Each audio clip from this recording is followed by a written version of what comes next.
hey, so I'm going to be recording a bunch of these in advance. That way I don't have to do anything over Thanksgiving. And yeah, because I'm going to try and edit these now. So, okay.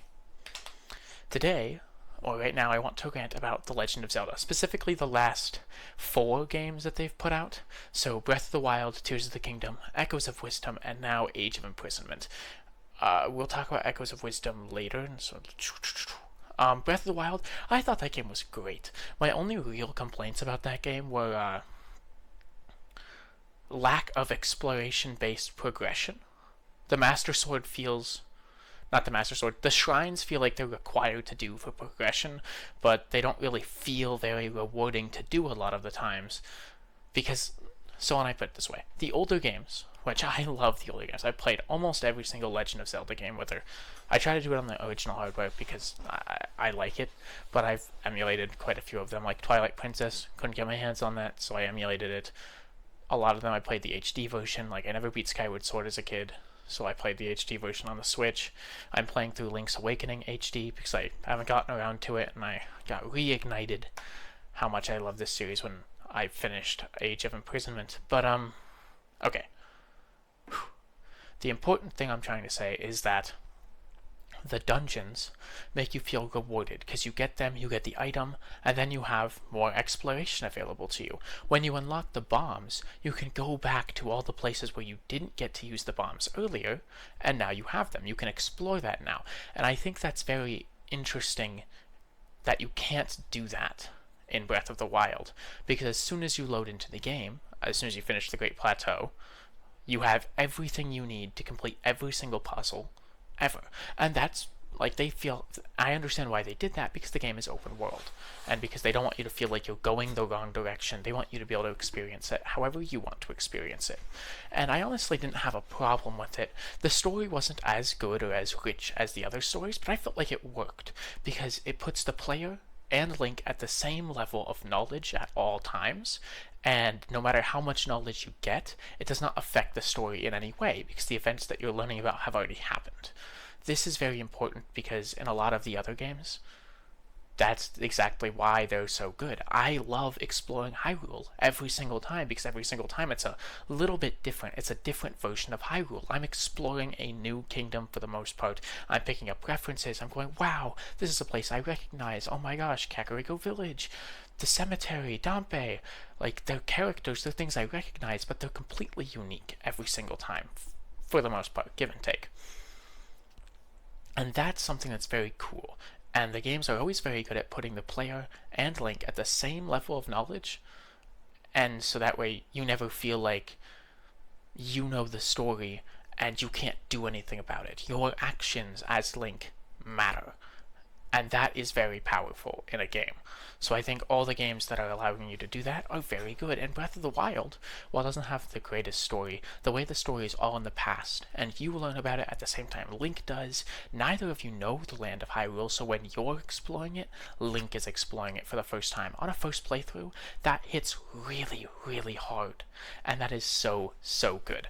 But, I have a different, and that's pretty much my only complaint, that I think, oh, there's no real progression from exploring, and the shrines are kind of lackluster a lot of times, but I feel like I have to do the shrines to get the Master Sword. It feels like they're required for progression, right? And these are all going somewhere.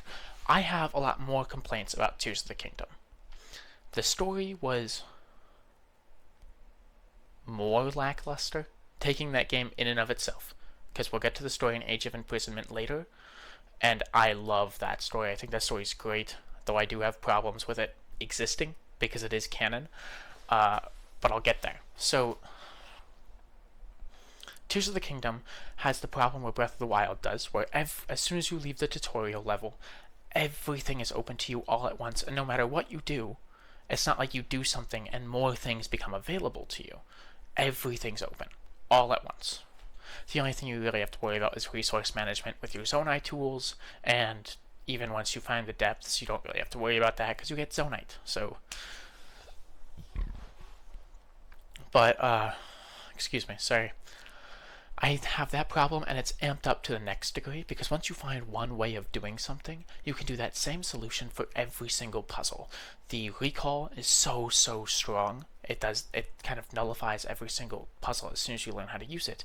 Master Hand is so good, you really don't have to do anything. And sure, that makes the game solvable from so many different areas, but there's something special about getting the right solution, doing what the game wanted you to do, and doing it correctly. That's why I love the old games. I like feeling that satisfaction of I solved it. And while Breath of the Wild, you go, oh, I cheesed the puzzle. I wasn't supposed to do that. After the first couple times in Tears of the Kingdom, you go, oh, I figured out an alternate solution. I couldn't really get the main puzzle, but I figured out this way of getting past it. That's cool and all. But when I play through the entire game and barely any of the solutions that I come up with feel like the correct solution, like I did it correctly or I did it right, to me that kind of takes away the lackluster of doing it any way you want, because it just doesn't feel like you did it correctly. It feels like you're cheesing the game the entire time, and to me, I don't like that. I understand some people like that, and I know a lot of people like that because the game sold very well. And I am very happy for the amount of attention that Zelda is receiving now because of those high game sales. Because those two were the highest selling games of entire history of The Legend of Zelda. And honestly, production-wise, I think Breath of the Wild is genuinely one of, if not the best Legend of Zelda game. It's not my favorite. My favorites are Wind Waker, Skyward Sword, Twilight Princess, in that order. I do have nostalgia for Wind Waker. I know it can be a slog at times, exploring the oceans and everything, but it's my favorite. I have a little bit of nostalgia based for that one, but I do really love that game. They're so full of whimsy, and yes, this is a point I want to talk about. I'll go through it. So, those games are so full of whimsy and story, and the characters feel alive. And in Breath of the Wild and Tears of the Kingdom, Breath of the Wild I can excuse, because it's supposed to be like a dead kingdom, quote unquote. Not a lot of the characters have any sort of joy or whimsy. There's not a lot of people that stand out. There's a few. There's a really good people like Beetle, the Great Fairies, the Horse Goddesses, the Horse God, Hestu, the, what are their names? The people who make Terrytown. I think it has a very good roster of characters, but, these ones are up here and then everything else is down here. There's just this void of life that the kingdom has. And I can go, oh, okay, that's fine. Because I don't think that's too much of a problem. Because, well, the kingdom's dead. You've been hibernating for 100 years after the calamity. It's split up into tiny little settlements. I understand that. I think that's fine. I can excuse that. But there's 5 years between Breath of the Wild and Tears of the Kingdom. And in Tears of the Kingdom, it's exactly the same. It's exactly the same.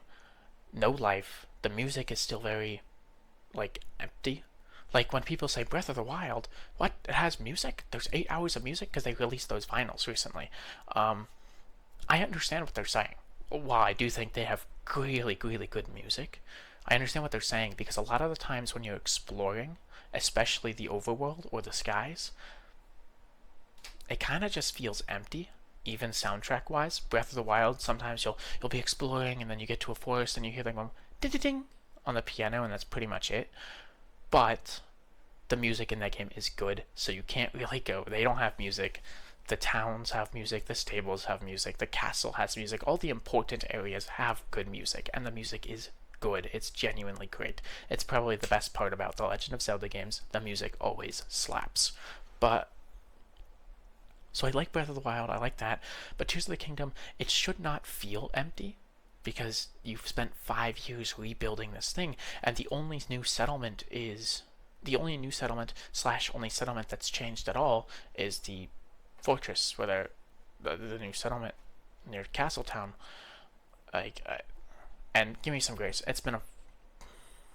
I beat Tears of the Kingdom within the year of its release. I played it non-stop, beat it, did a bunch of the shrines, played a bunch of the endgame content, and I stopped, and I went, and it's really hard for me to go back to that game, because I know everything. Because, as soon as I see it, I go, oh, this is how you solve it. And there's no real struggle or how do I do this, So that's on me that I can't go back to it for the most part. But I just think that it shouldn't be empty.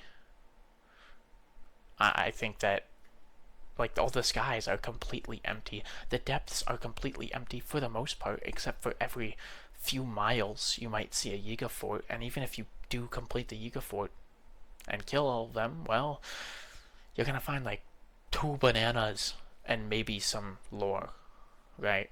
And that's kind of boring. And then the story in that game is so boring, and there's so many plot holes. And I think the worst part, I could overlook the story being bad because, like, it already happened, blah blah blah.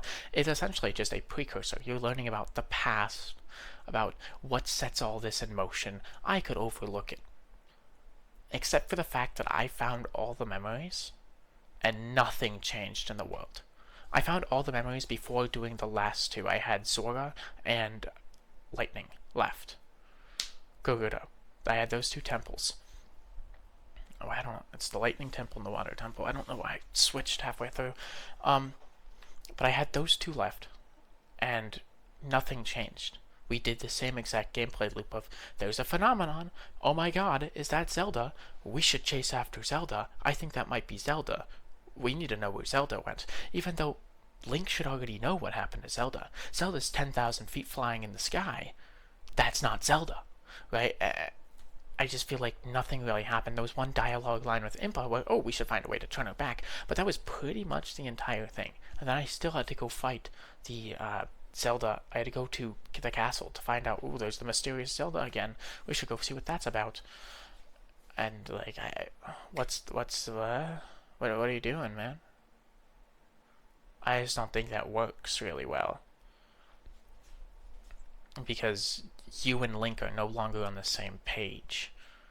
You know things Link supposedly doesn't, because he doesn't tell anyone about it, and when he does tell people about it, nothing happens. The story is not impacted by your ability to learn about it, and I think that is bad. But for the most part, it's a really good game. It's well designed. The flaws I have with it, I know other people don't find, so it's kind of on me, but at the same time, I think I'm valid in finding these things upsetting and wanting there to be progression based on what I do and not based off what I did 10 hours ago in the prologue, and now I can solve every single puzzle. As for the story, we're going to go to the Age of Imprisonment. Age of Imprisonment was gas. The gameplay was gas, the cutscenes, the dialogue, everything looked and felt great. But the story kind of irks me, right? So, Rauru and Minoru are the last two Zonai alive. No one knows anything about their parents. Minoru nor Rauru know anything about their people's past, but when Minoru finds the droids, I want to call them droids, the constructs in the bottom, and the mysterious construct, when she finds that room, it looks like all of them are there, but she somehow knows that caused the downfall of her people without really showing us before that she knows anything about her people, and that it's shown to us in there, whereas from Tears of the Kingdom, I thought that she was like an expert in the old Zonai technology. It's shown to us in Age of Imprisonment that she's still kind of studying it, like how Zelda studies the Sheikah technology, and I thought that was a really cool parallel. But at the same time, it kind of like, I was like, oh, that took me off guard. I think the biggest problem with that for me, though, is there's so many, like, they filled in all the plot holes of Tears of the Kingdom, and they filled them in really well. Here's what I'll have to say. If the Age of Imprisonment story is the story we were shown in Tears of the Kingdom, I think it would have been 10 times better.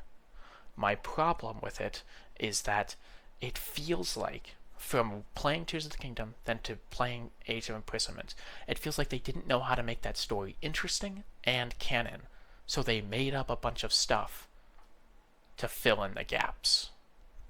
Like, you're telling me that all these super important plot points about the stuff that we talked about in Tears of the Kingdom, they happened. Oh, but we just forgot to show them. Or we didn't want to show them to you for Tears of the Kingdom. No, they're way too important to the story. They're way too important to Zelda herself in some cases. And I think that's bad because it feels like it was made up. It feels like they made it up to fill in the plot holes, and then, oh, shoot, this next part's going to be on camera. We have these characters who we never mentioned or they didn't go anywhere.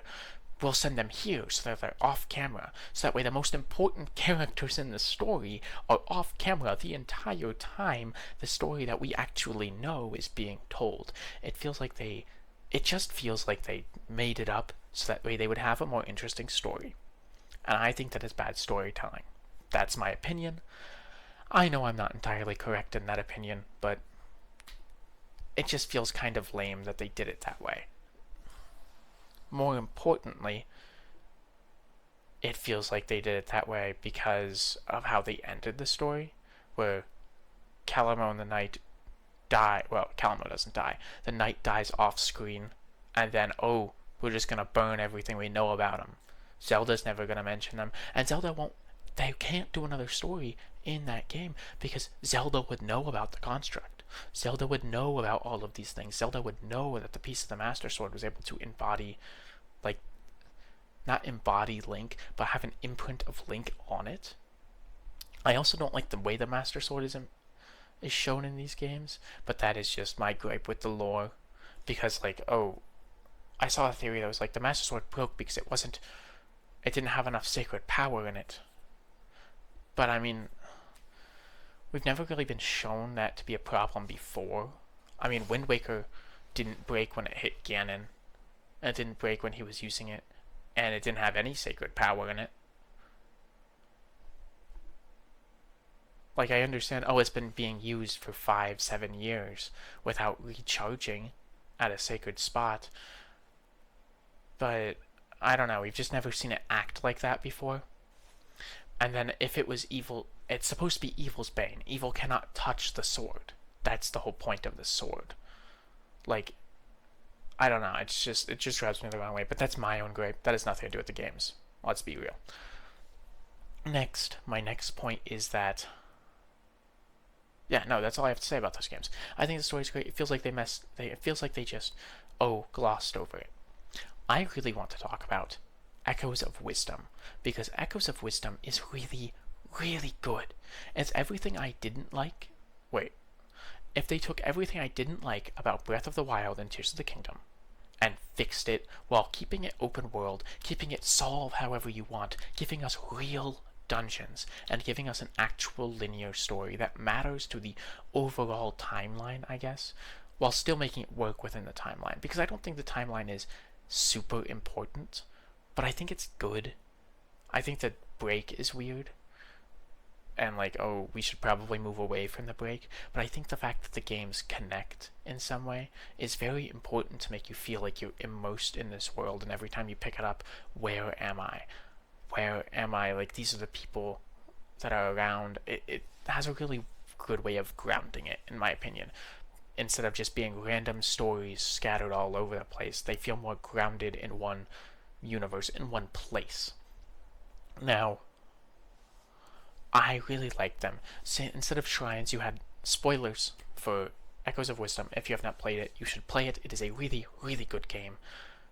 But anyways, it is still open world. It has actual linear dungeons and a quote-unquote linear story. So it opens up and there's a few dungeons you can go to. It pings them on your map, like the Divine Beasts. And then you can do those in any order. And then you unlock the next set, and the next set, like A Link Between Worlds, where you did your starter dungeon, and then it opened up the other two, and you could do those in any order. And then you got access to the other realm, and you had the 7 different dungeons, 7 stages, that you could do in any order you wanted, and then your final boss. And I like that. I think that is the way they should go with their open world design, where it's like, do this in any order, and then you get to the next part in any order, because it really makes it feel like your actions doing these dungeons progresses the story, ramps up the plot. It's very good at that. It makes me feel important when I'm playing these games. And I think that's something that's needed. Your player needs to feel important, like their actions matter in a game where you're saving the world. Echoes of Wisdom did that very well. I had gripes about the shrines. They're all too similar, and even the ones that are good are very few in number, and it feels like a slog to do.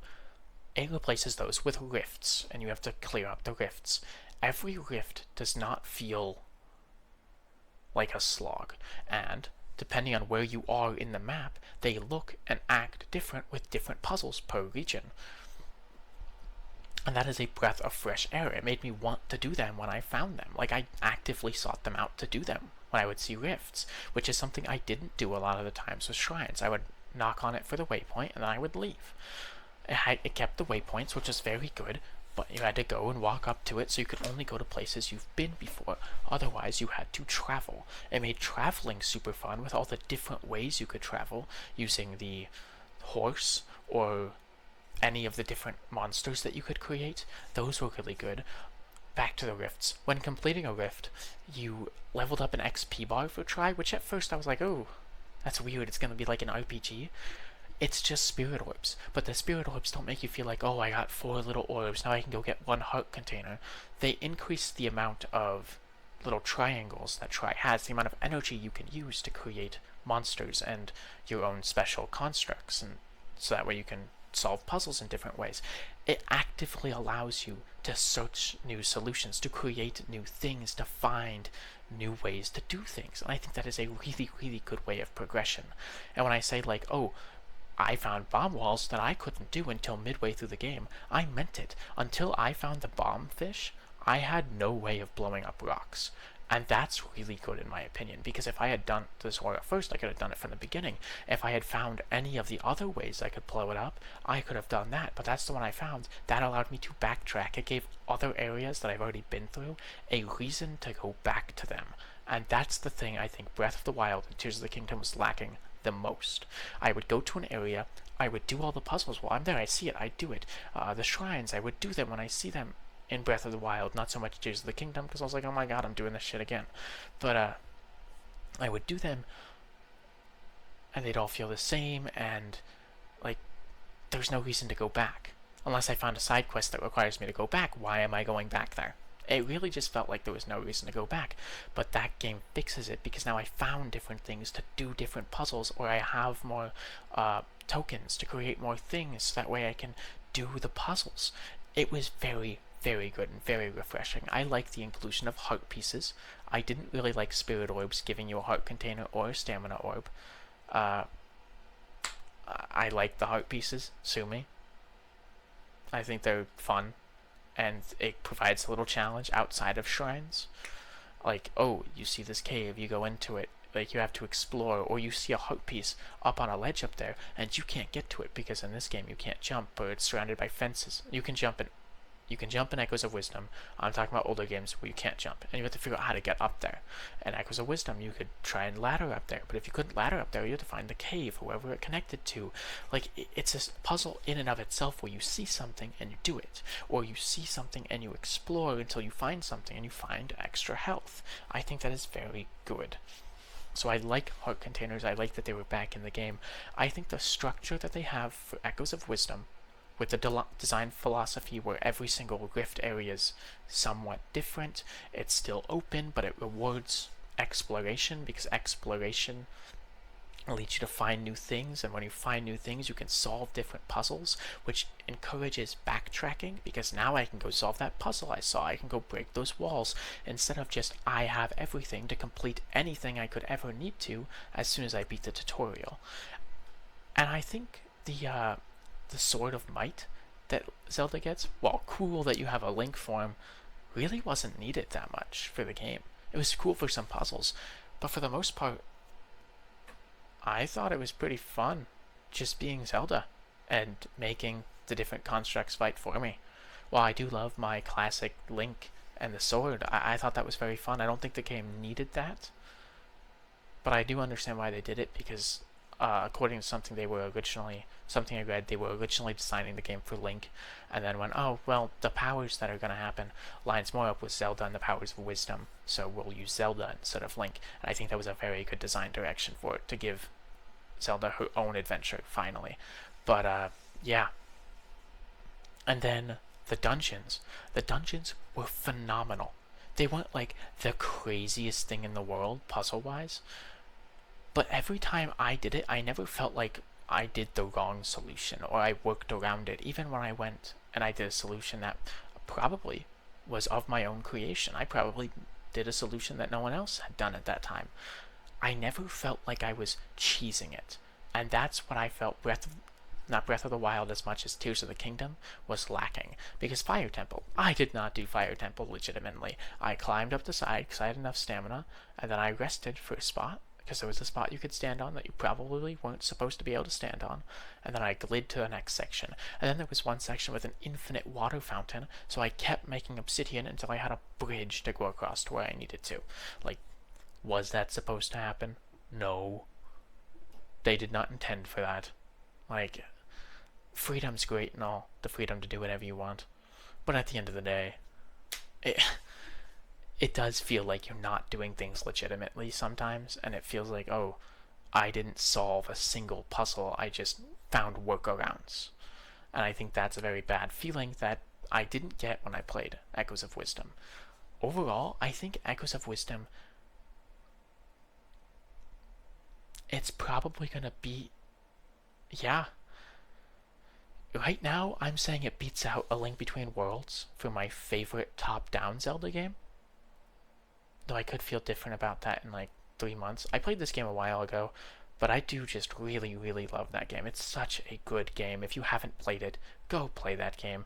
It has lore, it has actual stories, and then it does the actual Zelda thing, where outside of the main story, everywhere you explore has its own story, and they never really tell you outright. Like, there's a lot of dungeons and stuff where, why is this here?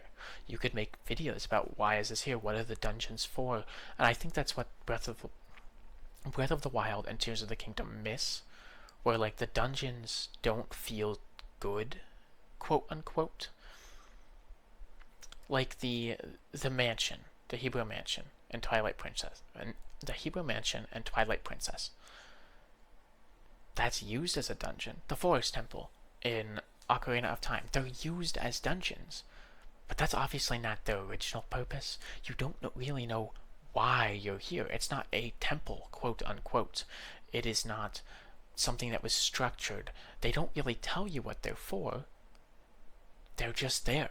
And if you want to look into it, and it's so vague, and it's there, Breath of the Wild did this, but now with its dungeons, with its visual and world building, and I don't feel like Tears of the Kingdom did this at all. You can tell me if I'm wrong. Tell me in the comments if you know about things that I don't, because I didn't spend as much time in Tears of the Kingdom as I did Breath of the Wild. I was kind of bored.